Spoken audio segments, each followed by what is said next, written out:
Desde los primeros relatos bíblicos, hemos escuchado que Dios es inmutable, perfecto, soberano, que nada lo toma por sorpresa. Sin embargo, hay pasajes en la Escritura que desafían esta idea, momentos donde pareciera que Dios cede, que cambia de parecer, que escucha la voz temblorosa de un hombre o de una mujer y se inclina hacia la misericordia. Estos relatos son un golpe al orgullo teológico, un recordatorio incómodo de que Dios no es un monolito indiferente, sino un ser profundamente vinculado con sus criaturas. ¿Qué clase de Dios negocia con Abraham por Sodoma? ¿Qué clase de Dios escucha a Moisés cuando intercede por Israel y decide no destruirlos?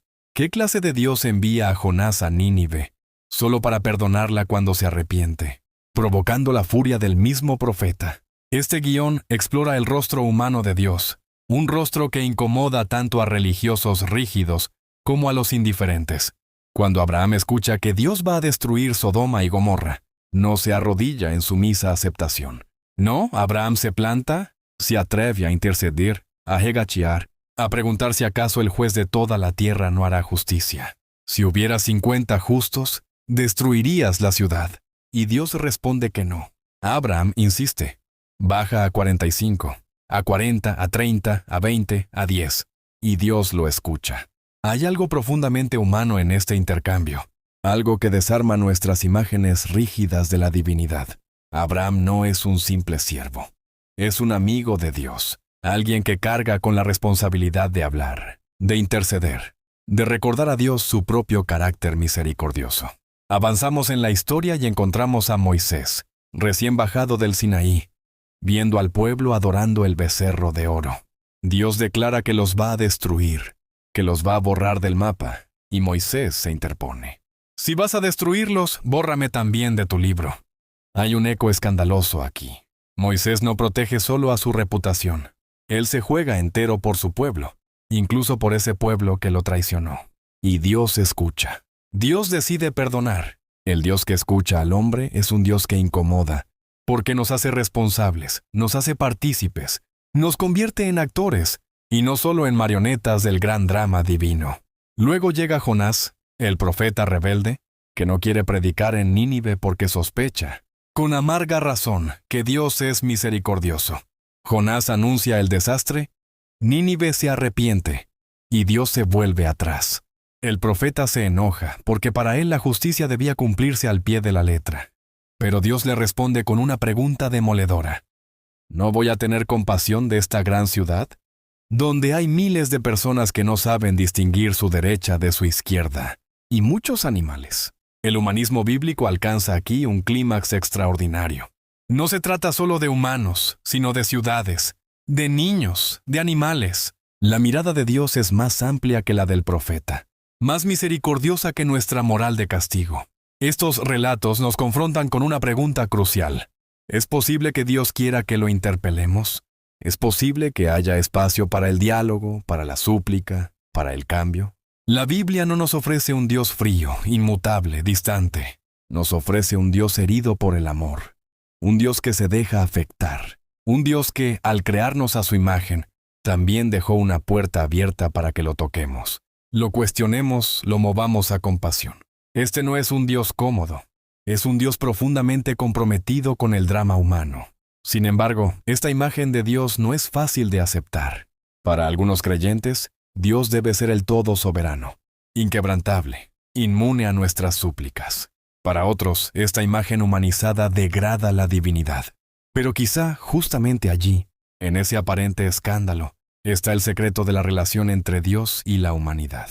Un Dios que no puede conmoverse, que no puede dialogar, que no puede cambiar de parecer. Sería también un Dios lejano, incapaz de abrazar el sufrimiento humano.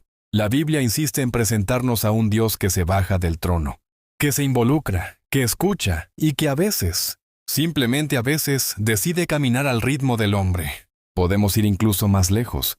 En Jesús de Nazaret, los cristianos ven al Dios que llora, al Dios que sufre, al Dios que grita en la cruz. Un Dios que encarna el sufrimiento humano es el último eslabón de esta cadena de relatos, donde lo divino y lo humano se entrelazan.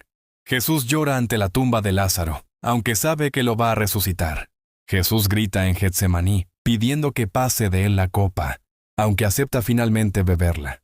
El humanismo bíblico alcanza aquí una expresión máxima. No es que el hombre sube al cielo, es que Dios baja a la tierra. Y en ese descenso, toda la comprensión teológica se tambalea. Hoy, cuando hablamos de Dios en las iglesias, en los púlpitos, en los templos, a menudo reducimos su imagen a fórmulas, a doctrinas, a sistemas cerrados. Pero la Escritura no es un tratado de teología sistemática. Es un drama, una historia viva, un relato de encuentros, desencuentros, reconciliaciones, rupturas y abrazos.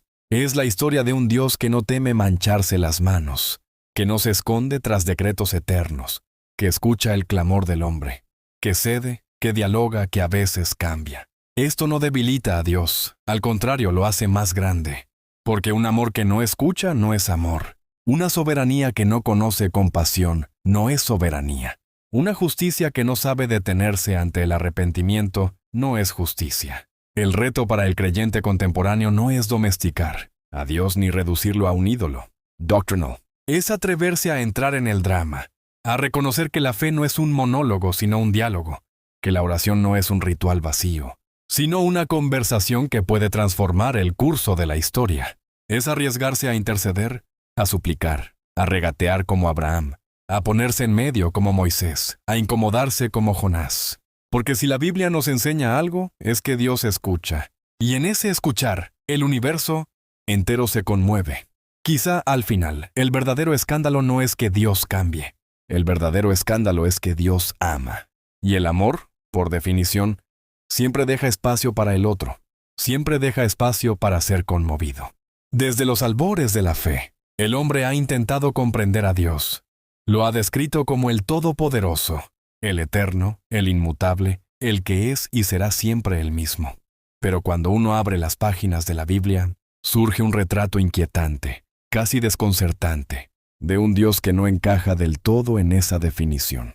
No estamos hablando de un ser mecánico, de un monarca frío que dicta sentencias desde un trono distante. Estamos hablando de un Dios que se duele, que escucha, que se conmueve, que dialoga, que se expone al dolor de amar a criaturas tan frágiles como rebeldes. El Dios de la Biblia no es un relojero cósmico que da cuerda al universo y se retira a contemplarlo.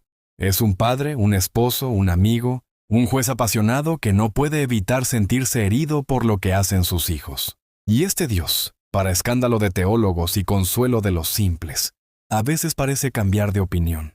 Miremos a Abraham, el patriarca, el hombre que escuchó el llamado en medio del desierto. Dios le anuncia un juicio terrible sobre Sodoma y Gomorra, ciudades corrompidas hasta la médula. Pero Abraham, lejos de aceptar el decreto divino como un mero espectador, se convierte en intercesor. Con una audacia que desarma, comienza a negociar con Dios. Si hubiera 50 justos, ¿destruirías la ciudad? Y Dios, lejos de ofenderse, accede. Si hubiera 45, 40, 30, 20, 10, Abraham empuja los límites de la misericordia divina, y Dios lo deja hacerlo.